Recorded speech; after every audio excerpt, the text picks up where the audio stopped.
चाणक्य के पैरोकार मोदी की पॉलिसी है कि झूठ इतना बोलो कि लोग सच मानने लगे।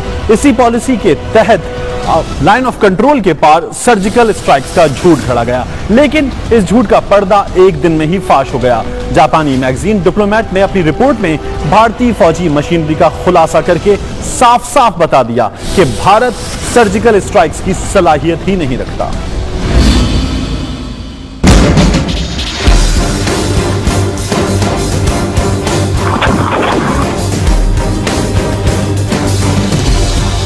अमन के दुश्मन मोदी और उसकी हुकूमतें पाकिस्तान के खिलाफ दरअंदाजी का झूठ घड़ा, फिर भारत में इस कदर जंगी जनून पैदा किया कि खुद ही फंस गया। इस मुश्किल से निकलने के लिए एक और झूठ घड़ा और भारतीय फौज को मजबूर किया कि वो सर्जिकल स्ट्राइक्स का दावा करे। पूरा दिन इस झूठ का ढोल पीटा गया, लेकिन आलमी दिफाई माहिरीन इस झूठ को कैसे निगल लेते। जापान के मैगजीन डिप्लोमेट में एक दिफाई माहिर ने भारतीय झूठ की हंडिया बीच चौराहे फोड़ दी। डिप्लोमेट की रिपोर्ट में भारतीय जंगी मशीनरी का तफसीली खुलासा किया गया और कहा गया कि सर्जिकल स्ट्राइक्स के लिए जदीद गाइडेड मिसाइल सिस्टम, ड्रोन और फिजाई कुव्वत, इंटेलिजेंस सलाहियतें दरकार होती हैं। भारतीय फौज आज भी कोल्ड वॉर मॉडल के तहत काम करती है। जदीद मॉडल्स की तरबियत है और ना दरकार जंगी मशीनरी।